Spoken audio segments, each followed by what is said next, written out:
नमस्कार। आज के इस वीडियो में हम पत्रकारिता के बारे में देखेंगे। ये जो पत्रकारिता है ये कक्षा 11वीं और कक्षा 12वीं सीजी बोर्ड और सीबीएसई बोर्ड दोनों के लिए हैं। इसमें हम किन किन बिंदुओं पे चर्चा करेंगे, किसको ध्यान देंगे, इसके बारे में देखते हैं। पहला हम देखेंगे पत्रकारिता की उत्पत्ति व शाब्दिक अर्थ। दूसरा पत्रकारिता की परिभाषा। तीसरा पत्रकारिता के आयाम। चौथा पत्रकारिता के प्रकार और पांचवा पत्रकारिता के महत्व। इन 5 बिंदुओं के आधार पे पत्रकारिता को समझने का प्रयास करेंगे। चलिए हम सीधे आ जाते हैं। पत्रकारिता का परिचय, इसमें 2 छोटे छोटे क्वेश्चन बनता है और 1 अंक वाले में ही पूछा जाता है, मान के चलिए। तो पहला है हमारे पास, पत्रकारिता शब्द की शुरुआत कहाँ से हुई। तो पत्रकारिता शब्द की शुरुआत समाचार पत्र और पत्रिकाओं से हुई। पत्रकारिता शब्द की शुरुआत समाचार पत्र और पत्रिकाओं से हुई, लेकिन वर्तमान में पत्रकारिता के अंतर्गत सब चीज़ समाहित हो जाते हैं। रेडियो, टेलीविज़न, फिल्म, इंटरनेट, सभी चीज़ इसके अंतर्गत वर्तमान में आ जाते हैं।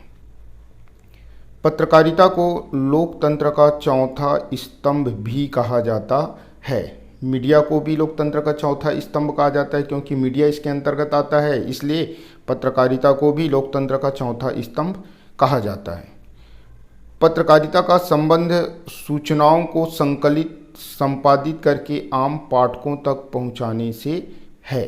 यानी पत्रकारिता से जुड़ी जितनी भी चीज़ें हैं उनका मेन काम है, जो भी सूचनाएं, जो भी जानकारी है उनको संकलित करना, एकत्रित करना, उसको संपादन करने लायक बनाना, यानी संपादित करना और अपने पाठकों तक, पढ़ने वालों तक पहुंचाना, ये इनका मेन काम है। अब है हमारे पास पत्रकारिता जो शब्द है, वो शब्द की उत्पत्ति कैसे और कहाँ से हुआ।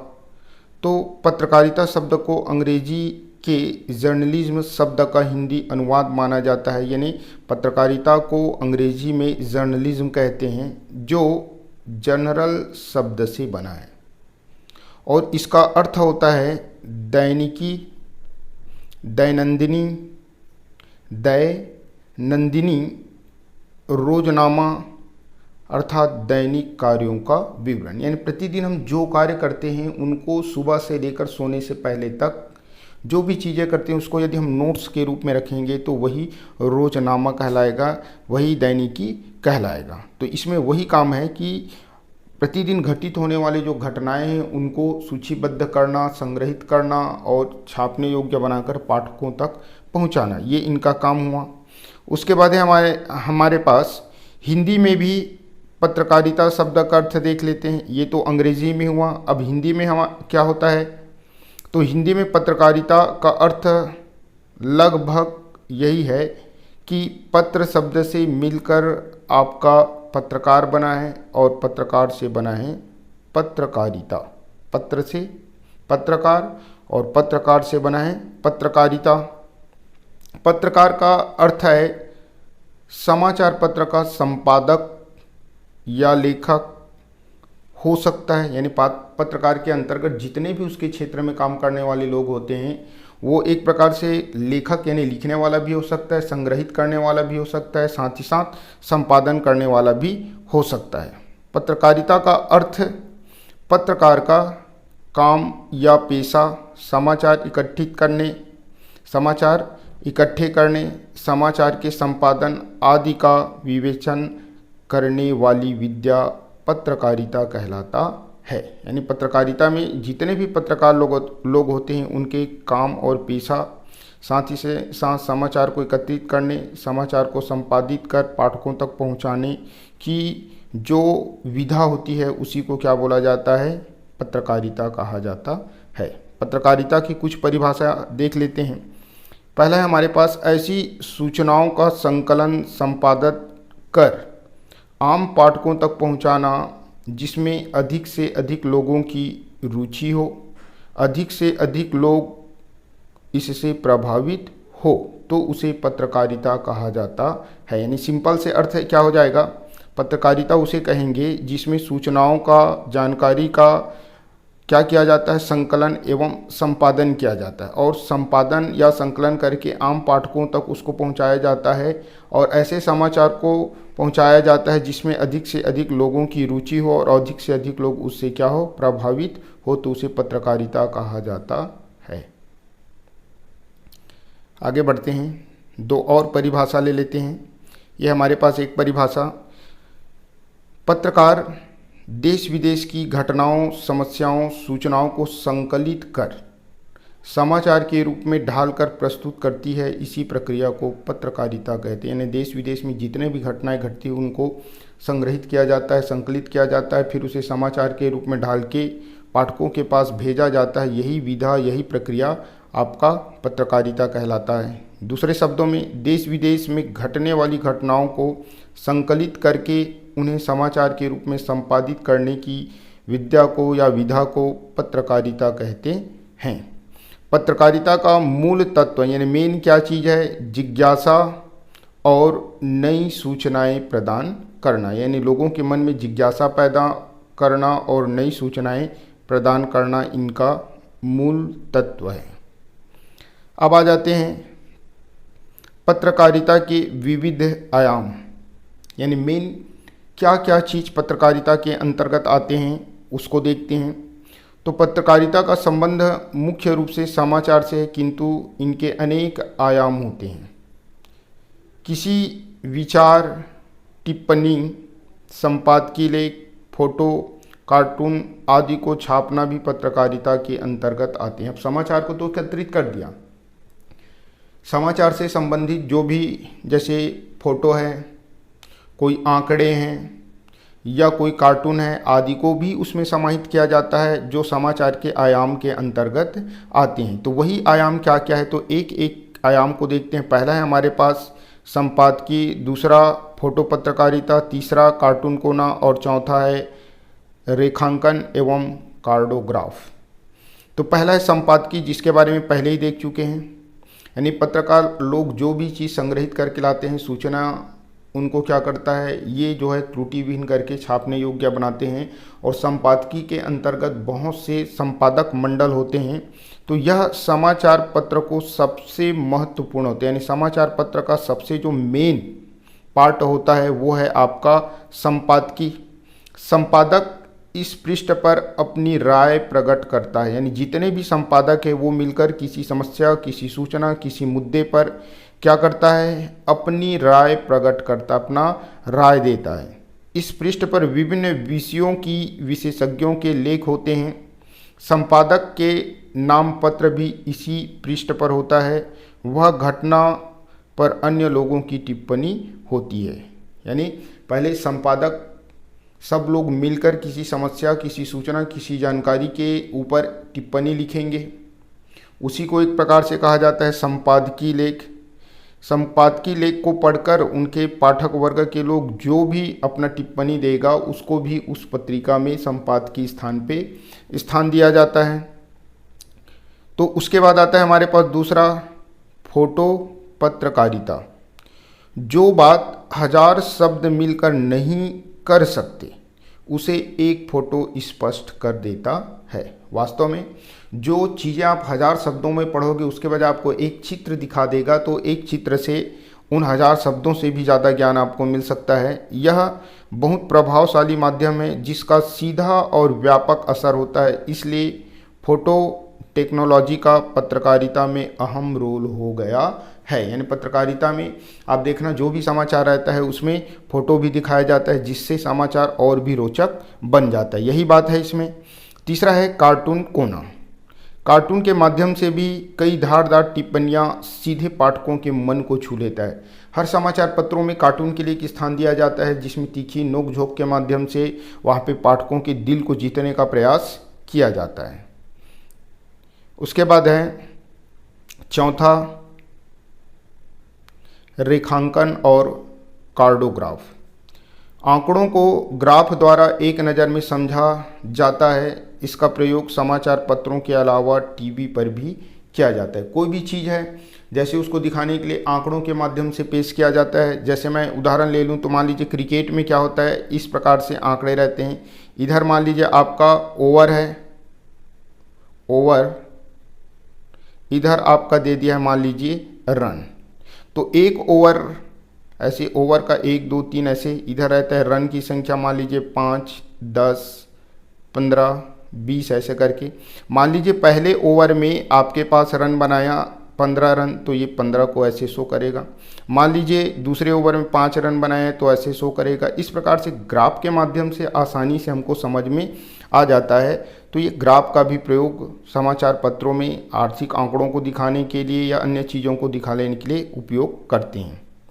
उसके बाद आ जाते हैं हमारे पास पत्रकारिता के प्रकार। यहाँ से एक क्वेश्चन निश्चित तौर पे पेपर में पूछा जाता है, इनको आप ध्यान से देखेंगे।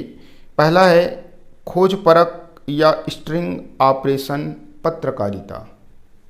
खोज परख या स्ट्रिंग ऑपरेशन पत्रकारिता यानी ऐसी पत्रकारिता जिसमें गहराई से छानबीन करके ऐसे सूचनाओं और तथ्यों को सामने लाने की प्रयास किया जाता है जिसे दबाने या छुपाने का प्रयास किया जाता है। आज इसी को स्ट्रिंग ऑपरेशन के नाम से जाना जाता है, या आज इन्हीं को स्ट्रिंग ऑपरेशन कहा जाता है। कई बार चैनलों में ऐसे ऑपरेशंस को गोपनीय कोड के माध्यम से भी मतलब कोडिंग किया जाता है, जैसे ऑपरेशन चक्रव्यूह। ठीक है, तो इसमें क्या होता है कि कोई जो सूचना होती है, जो जानकारी होती है, उन जानकारी को क्या किया जाता है, गहराई से छानबीन करके उनके तथ्यों को, उनकी सूचनाओं को लोगों के सामने लाने का प्रयास किया जाता है, जिसे लोग जो है दबाना चाहते हैं, छुपाना चाहते हैं, इसको गुप्त रूप से लोगों के सामने लाया जाता है। उसी को बोला जाता है स्ट्रिंग ऑपरेशन, जिसे खोज परख पत्रकारिता भी कहा जाता है। दूसरा है विशेषीकृत पत्रकारिता। नाम से ही पता चल रहा है विशेषीकृत, यानी मान के चलिए कि कोई विशेष क्षेत्र पर आधारित होगा। किसी विशेष क्षेत्र की गहरी जानकारी देते हुए उनका विश्लेषण करना विशेषीकृत पत्रकारिता के अंतर्गत आते हैं। यानी कोई विशेष क्षेत्र होगा और उस विशेष क्षेत्र की विशेष जानकारी रखने वाले लोग ही विश्लेषण करके उनकी जानकारी जो है समाचार पत्रों में प्रकाशित कराएगा, तो उसे बोला जाता है विशेषीकृत पत्रकारिता। समाचार पत्रों में नहीं बल्कि टेलीविज़नों के माध्यम से, डिबेट के माध्यम से भी यहाँ पे इनकी जानकारी दी जा सकती है। तो कौन कौन सी विशेष क्षेत्र हैं, तो विशेष क्षेत्र के अंतर्गत है संसदीय पत्रकारिता, यानी हमारे संसद में जो भी नियम कानून, जो भी हमारे सांसद लोग बैठते हैं उनके बारे में जो भी दोनों सदनों में चर्चा की जाती है, उनका विश्लेषण इनके जानकार लोगों के द्वारा किया जाता है। न्यायालय पत्रकारिता, न्यायालय से संबंधित जितने भी आपका हाई कोर्ट है, सुप्रीम कोर्ट है, उसमें जो भी निर्णय लिया जाता है उनके जो विधि के जानकार लोग होते हैं उनके द्वारा इनकी जानकारी दी जाती है। तीसरा है आर्थिक पत्रकारिता, यानी अर्थव्यवस्था से संबंधित जो भी जानकारी वगैरह होता है, इसके जानकार लोग इनकी जानकारी जो है देते हैं। उसी प्रकार से आपके पास है खेल पत्रकारिता। खेल के जो विशेषज्ञ लोग होते हैं वे लोग बैठकर वहाँ पे कोई भी खेल होता है उसके बाद उनके बारे में जानकारी दिया जाता है। जैसे क्रिकेट में ही फोर्थ एम्पायर के माध्यम से लोगों को जानकारी दे दिया जाता है। जो फार्मर क्रिकेटर होता है वो भी वहाँ पे बैठे होते हैं और विशेषज्ञ लोग बैठे होते हैं, उनके बीच चर्चाएँ होती है। विज्ञान और विकास पत्रकारिता, यानी विज्ञान से संबंधित जो साइंटिस्ट लोग बैठे होते हैं, जो विज्ञान के जानकार लोग बैठे होते हैं, वे लोग ऐसी चीज़ों के लिए जानकारी देते हैं और नए नए खोज वगैरह होता है उसको समाचार पत्रों में या टीवी चैनलों के माध्यम से दिखाया जाता है। उसके बाद है अपराध, जितने भी क्राइम वगैरह होता है उनको इससे संबंधित क्राइम ब्रांच के लोगों या विधि के लोगों के द्वारा जानकारी दी जाती है। फैशन और फिल्म से संबंधित भी आपका अलग से पेज छपता है। साथ ही साथ जो फिल्म जगत के जो भी जानकारियाँ होती है उसको भी पत्रकारिता में स्थान दिया जाता है।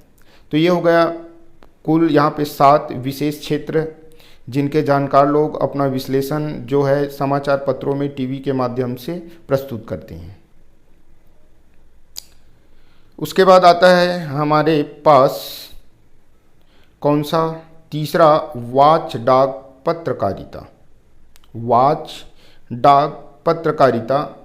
जब मीडिया सरकार के कामकाज पर निगाह रखती है, यानी सरकार के कामकाज पर मीडिया वाले निगाह रखते हैं और उनके कामों में जो भी गड़बड़ियां होती है उन गड़बड़ियों का पर्दाफाश करके जनता के समक्ष रखने का प्रयास किया जाता है, ऐसे पत्रकारिता को वाच डाक पत्रकारिता कहते हैं।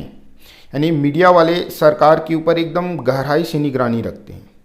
निगाह रखने के बाद जो भी गड़बड़ी होती है उन गड़बड़ियों का पर्दाफाश करके उनको जनता के सम्मुख लाती है, उसे ही वाच डाक पत्रकारिता कहते हैं। अब आता है चौथा है हमारे पास एडवोकेसी या पक्षधर पत्रकारिता। नाम से ही हो रहा है पक्षधर, यानी किसी एक पक्ष का हिमायती करना। तो यहाँ पे क्या हो जाएगा, जब कोई समाचार संगठन किसी मुद्दे को उछालकर उसके पक्ष में जनमत हासिल करने के लिए अभियान चलाते हैं, यानी कोई समाचार संगठन वाले, कोई समाचार पत्र वाले या कोई समाचार चैनल वाले बार बार एक ही समाचार को दिखाएगा और दिखाकर लोगों की सहानुभूति बटोरने का प्रयास करेगा, जनता का मत हासिल करने का प्रयास करेगा, ऐसे अभियान चलाए जाते हैं तो उसे एडवोकेसी या पक्षधर पत्रकारिता कहा जाता है। मुद्दे को बार बार दिखाकर लोगों का जनमत हासिल करने का इसमें प्रयास किया जाता है। पांचवा है वैकल्पिक पत्रकारिता।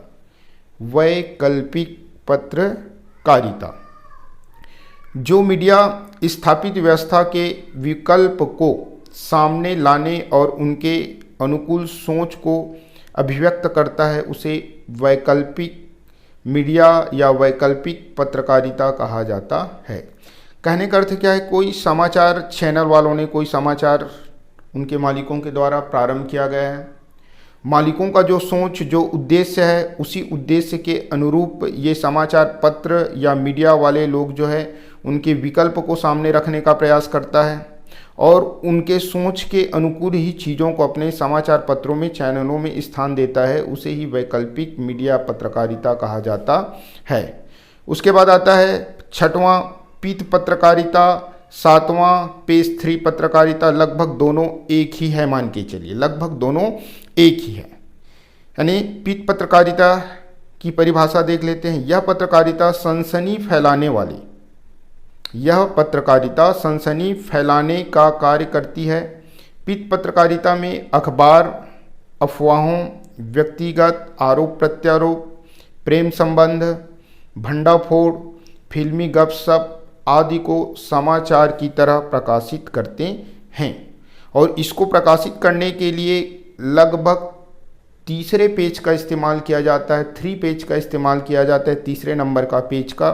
इसी कारण से इसे पेज 3 पत्रकारिता भी कहा जाता है। तो इसमें क्या हुआ, इसमें हमारे पास ये हुआ कि वह पत्रकारिता जिसमें सनसनी फैलाने वाले जो कार्य होते हैं, जैसे मान लीजिए अफवाहें हैं, व्यक्तिगत आरोप प्रत्यारोप है, प्रेम संबंध है, भंडाफोड़ है, फिल्मी जगत की जो गपशप हैं, उन सारी चीज़ों को छापने के लिए समाचार पत्रों में 3rd पेज का इस्तेमाल किया जाता है। इसी कारण से इनको पीत पत्रकारिता या पेज 3 पत्रकारिता भी कहते हैं। जैसे 7वां में हमारे पास, इसमें अमीर लोगों की फैशन, अमीरों की पार्टी, महफिल, जाने माने लोगों की निजी जीवन के बारे में बताया जाता है। आमतौर पर पृष्ठ 3 पर प्रकाशित होती है, इसलिए इसे पेज 3 पत्रकारिता कहते हैं।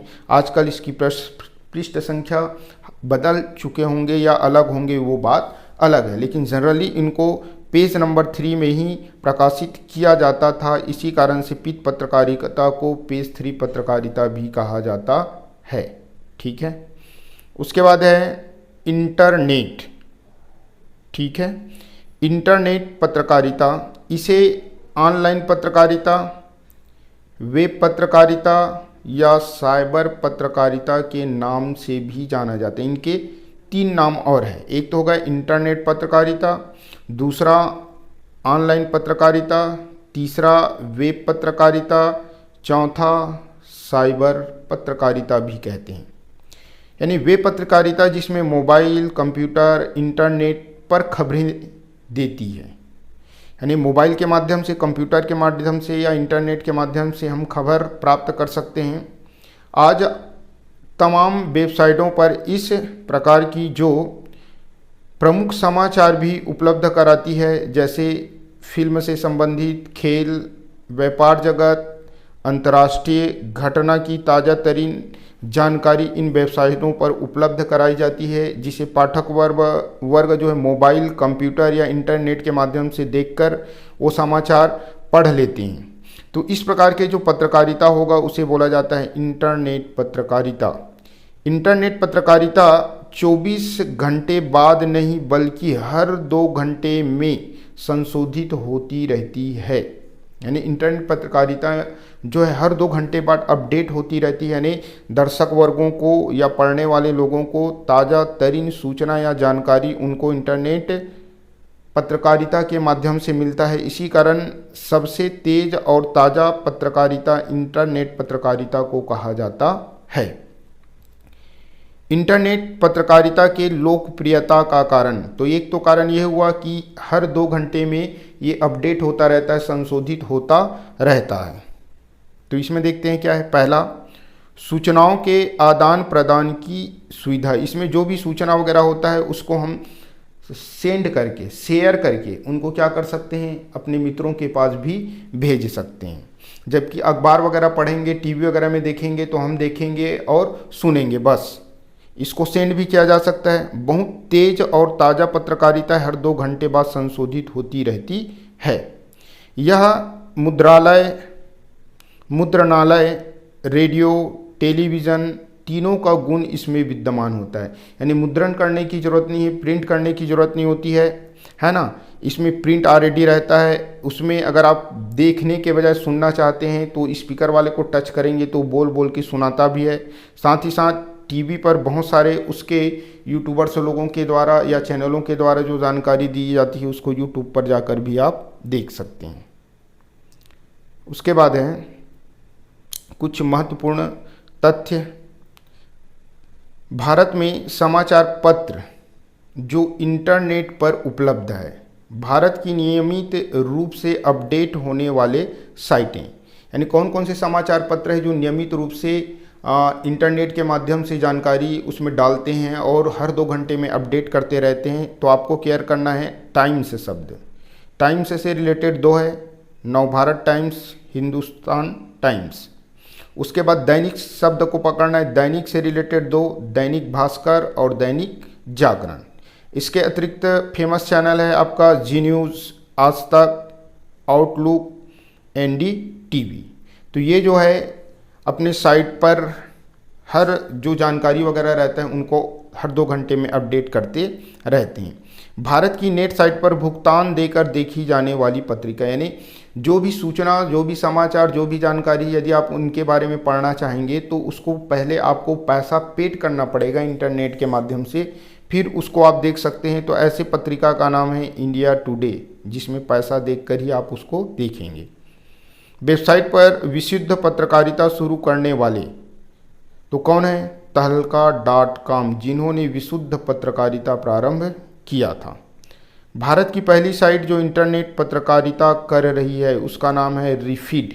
भारत की इंटरनेट यानी पहली साइट जो इंटरनेट पत्रकारिता कर रही तो वो क्या है, रिफिड। हिंदी वेब जगत में साहित्यिक पत्रिकाएं, यानी हिंदी जगत में अगर देखें तो कौन कौन से ऐसे पत्रिका है जो साहित्यिक चीज़ों को प्रकाशित करते हैं। तो एक है हिंदी नेस्ट, दूसरा अनुभूतियाँ, तीसरा अभिव्यक्ति और चौथा सराय, जिसमें नियमित रूप से नए नए या पुराने जो पत्रकार होते हैं उनकी जो रचनाएं हैं उनको प्रकाशित किए जाते हैं। अब अंतिम है हमारे पास पत्रकारिता का महत्व। देश विदेश की गतिविधियों की जानकारी हमें पत्रकारिता के माध्यम से मिलता है। हमारे देश में, विदेश में क्या क्या घटना घटित हो रही उसकी जानकारी। दूसरा, जन सामान्य को उनके कर्तव्य और अधिकारों की जानकारी देते हैं। यानी जो सामान्य लोग हैं उनको अपने क्या क्या कर्तव्य है, अपने क्या क्या अधिकार है, उन अधिकारों के बारे में उनको जानकारी नहीं रहता। उन चीज़ों की जानकारी हमको समाचार पत्रों के माध्यम से प्राप्त हो जाती है। तीसरा है रोजगार के अवसर तलाशने में सहायता मिलती है, यानी समाचार पत्रों में जो वैकेंसी वगैरह रहता है उनकी भी जानकारी दिया जाता है कि यहाँ पे इतने पद खाली है, तो आप योग्य अगर हैं तो आप फॉर्म भर सकते हैं, या रोजगार समाचार आता है उसके माध्यम से भी देख के भर सकते हैं। चौथा है राष्ट्रीय चेतना का सशक्त आधार, यानी लोगों के अंदर राष्ट्रीयता की भावना, लोगों के अंदर राष्ट्रीयता यानी राष्ट्रभक्ति पैदा करने के लिए भी समाचार का सहारा लिया जा सकता है। और प्राचीन काल में यानी एक प्रकार से आज़ाद जब हमारा देश नहीं होता तो इनका उपयोग जो है हमारे पुराने पत्रकारों के द्वारा हमारे देश के जो राष्ट्रभक्त लोग थे उनके द्वारा किया गया।